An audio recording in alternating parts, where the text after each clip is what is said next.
I'm here to repay a debt of gratitude.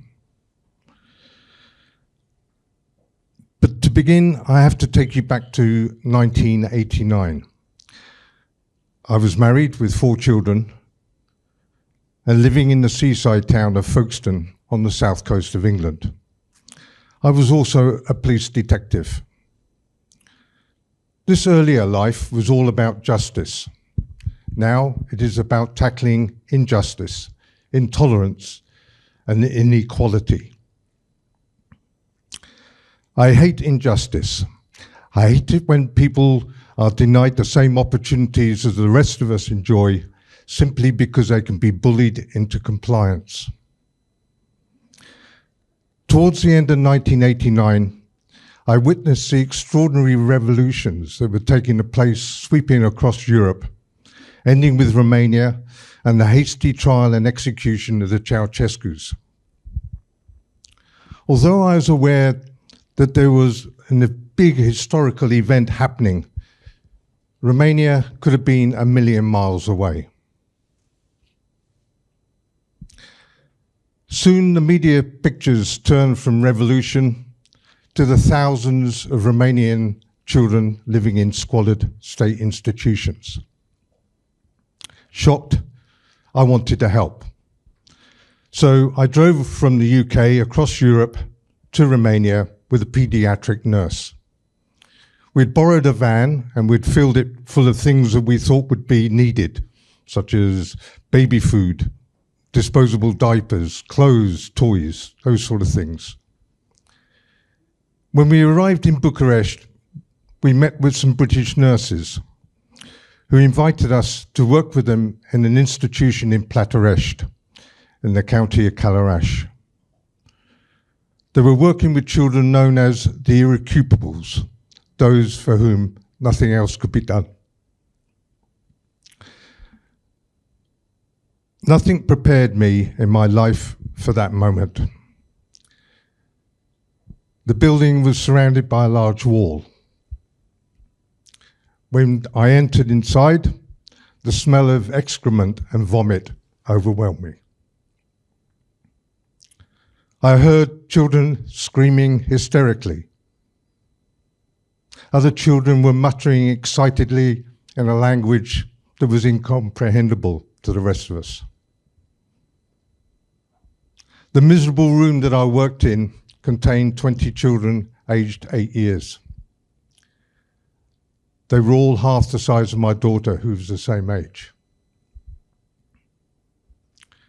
The children lay motionless in rusty white cots with vertical metal bars, giving the impression of little prison cells side by side. Carmen lived in her cot at the back of the room.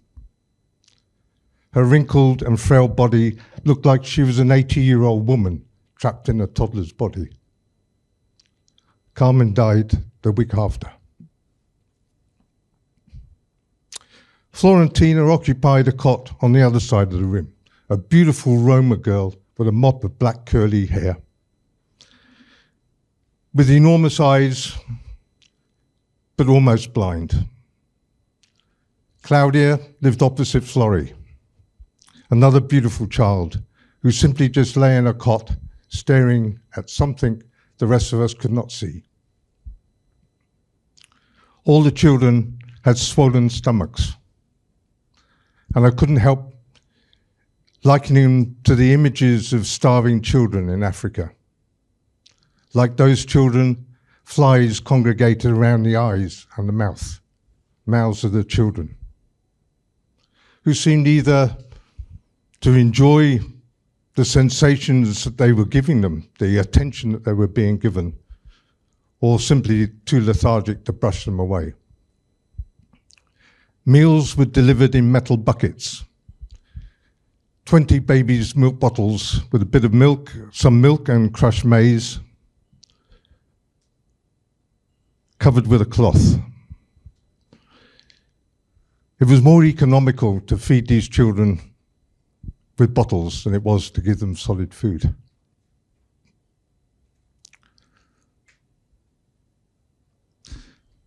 We had to do something.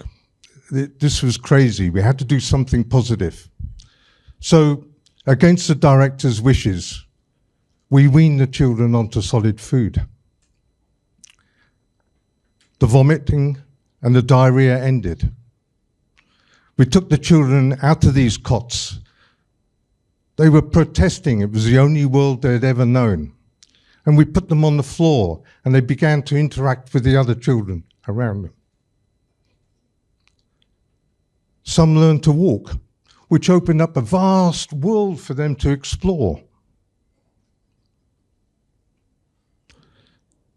Some of the children, all of the children, just stared blankly at the toys that we had brought.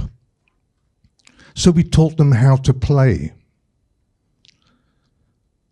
We took the children outside for the first time ever, and they felt the sun warm their pallid bodies. We hung a colourful sign above each cot with the child's name.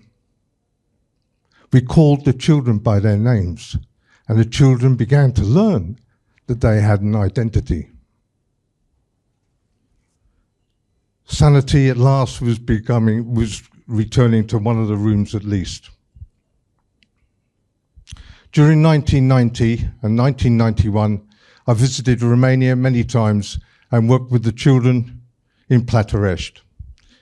In April 1991, I organised a convoy of 100 vehicles that left the UK, drove across Europe to Romania. The convoy was broken up into groups, and each of these groups delivered aid to 15 institutions throughout the country, and more importantly, carried on supporting these institutions long after they went back home. Life can not only be unjust, it can also be unfair. Just before Christmas 1991, my eldest son John was killed in a traffic accident a few days after his 90th birthday.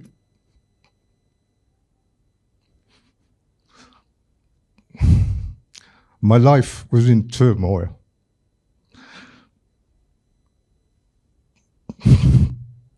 And I found it increasingly difficult to comprehend the world around me.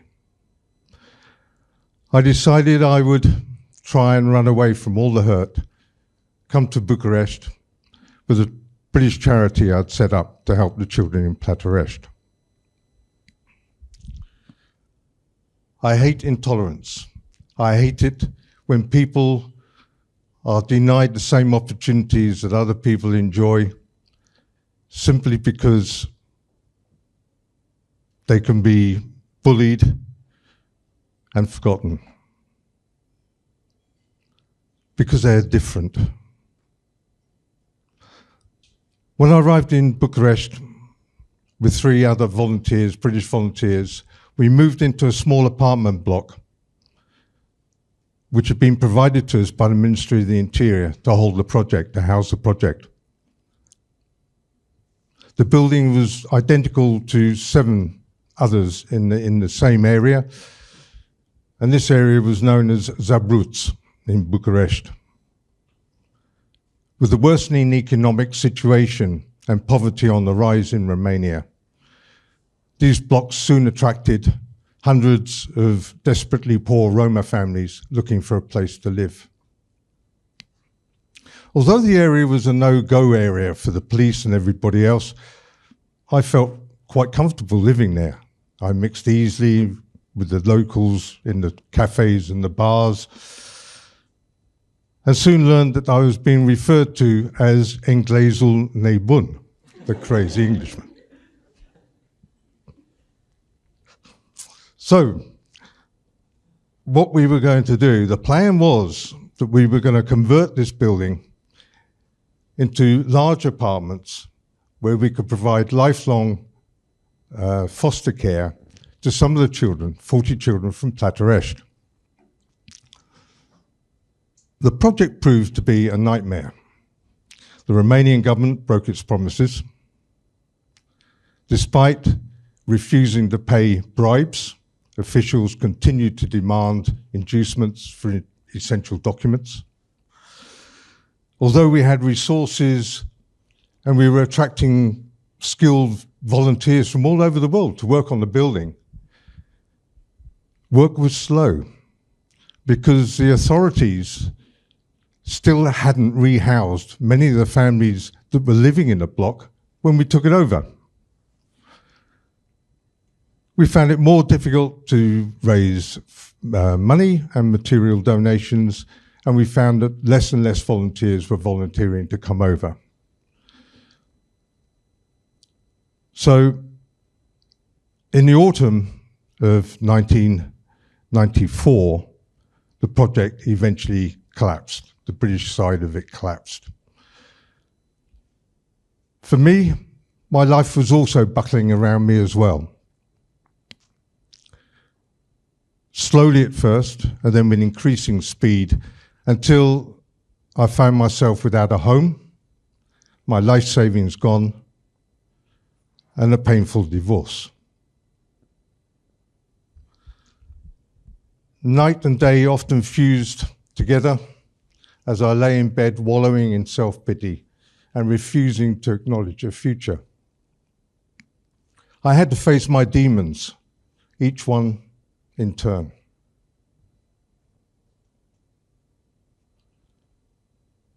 I hate inequality. I hate it when those who have a great deal do not help those who, through a lack of opportunity or choice, have a place.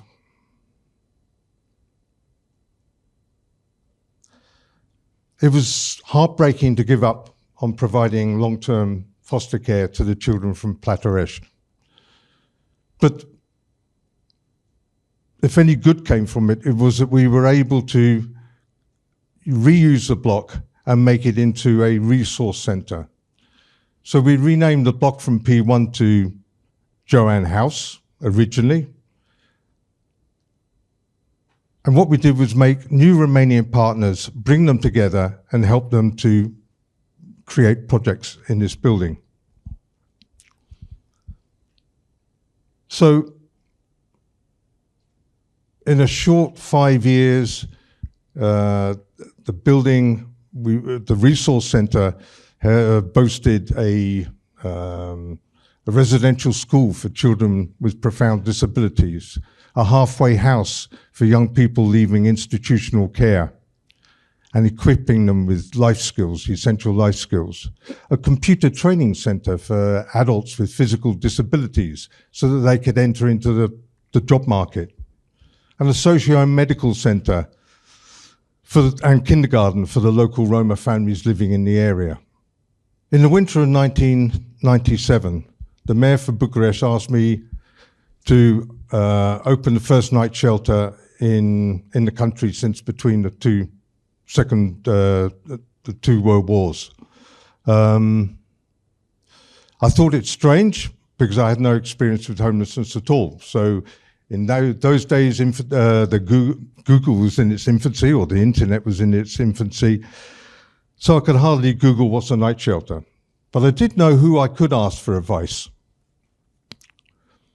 So during the next couple of weeks, a colleague and I visited homeless men in and around the Gara de Nord. And eventually I asked them what a homeless shelter was. What did they think of a homeless shelter? And I was amazed to hear them ask me to tell them what it was, because I was the expert.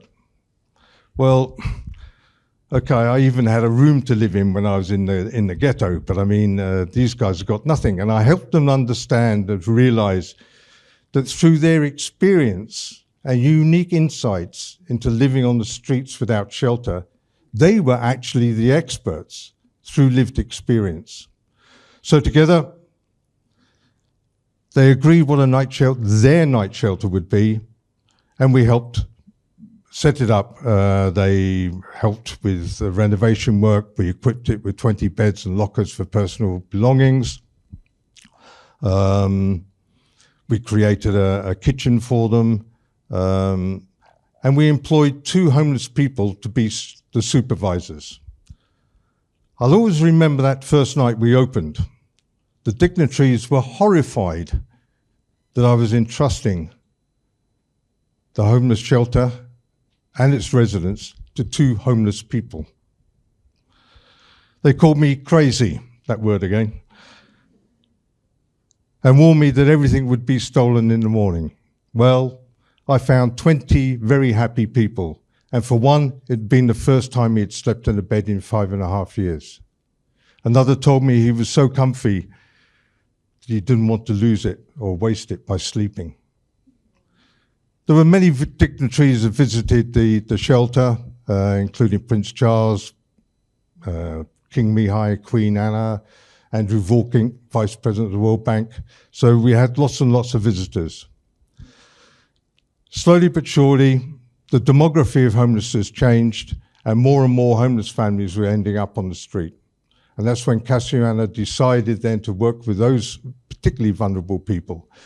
Today, we're a very successful organisation with a committed staff team and volunteers.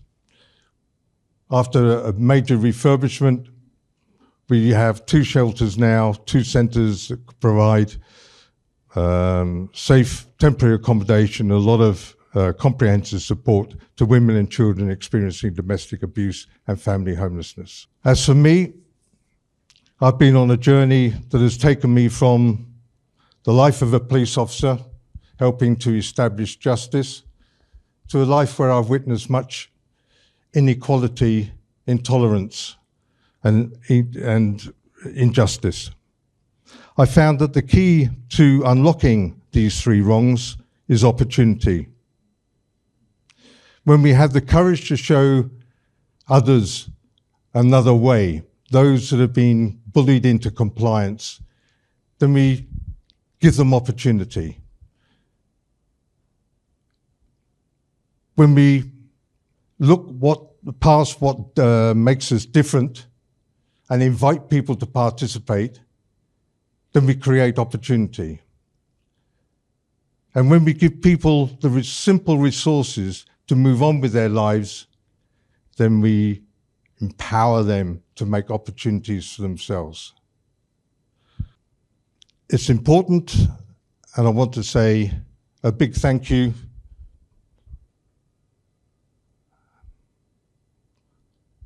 to those who continue to give. A big thank you to those who care. Your support is so very, very much needed. So thank you all.